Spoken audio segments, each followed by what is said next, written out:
UDF സർക്കാരുകളുടെ കാലത്ത് ശബരിമലയുടെ പവിത്രത കാത്തുസൂക്ഷിച്ചുവെന്നും എന്നാൽ ഇടത് സർക്കാർ ശബരിമലയെ രാഷ്ട്രീയ മുതലെടുപ്പിന് ഉപയോഗിക്കുകയാണെന്നും പ്രതിപക്ഷ ഉപനേതാവ് PK കുഞ്ഞാലിക്കുട്ടി പറഞ്ഞു. മലപ്പുറം ജില്ലാ UDF പ്രചാരണ സംഗമം ഉദ്ഘാടനം ചെയ്യുകയായിരുന്നു അദ്ദേഹം. മതഭേദമന്യേ എല്ലാവരും ബഹുമാനിക്കുന്ന ആരാധനാ കേന്ദ്രമാണ് ശബരിമല. ദ്വാരപാലക ശില്പത്തിലുണ്ടായിരുന്ന സ്വർണ്ണപാളി അടിച്ചുമാറ്റിയതെന്ന് ചിന്തിക്കാൻ പോലും കഴിയാത്ത കാര്യമാണ്. 2019 ശേഷമാണ് നഷ്ടമായതെന്ന് ഉറപ്പാണെന്നും വിശ്വാസികളുടെ മനസ്സിനേറ്റ മുറിവുണക്കാൻ നിഷ്പക്ഷമായ അന്വേഷണം നടത്തുമെന്നും PK കുഞ്ഞാലിക്കുട്ടി പറഞ്ഞു.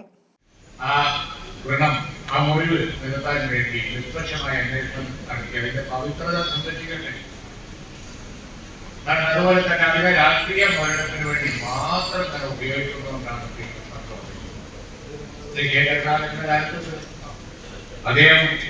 അദ്ദേഹത്തെക്കാളും വലിയ ഒരു ഗുരുവായ ഭക്തൻ ആർക്കൊരു പ്രശ്നം ഉണ്ടായിട്ടില്ല.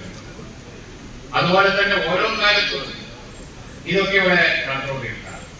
ഇപ്പോ അതിനെ രാഷ്ട്രീയ മുതലെടുപ്പിന് വേണ്ടി ഉപയോഗിക്കുന്നതാണ് ഈ പ്രശ്നങ്ങൾ മുഴുവൻ ഉണ്ടാകുന്നത്. ജനങ്ങളിതൊക്കെ കാണുന്നുണ്ട്, വീക്ഷിക്കുന്നുണ്ട്. സംഗമം കൊണ്ടൊന്നും അതിൽ നിന്ന് കരകയറൂല. ഇവരുടെയൊക്കെ മനസ്സിലുള്ള കാര്യങ്ങൾ അവർക്ക് അറിയാം.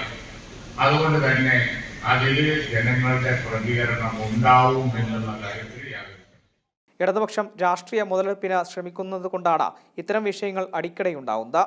ജനങ്ങൾ ഇതെല്ലാം കാണുന്നുണ്ടെന്നും അയ്യപ്പ സംഗമങ്ങൾ കൊണ്ട് ഇതിൽ നിന്ന് കരകയറാൻ ആവില്ലെന്നും കുഞ്ഞാലിക്കുട്ടി കൂട്ടിച്ചേർത്തു. M5 news, Malappuram.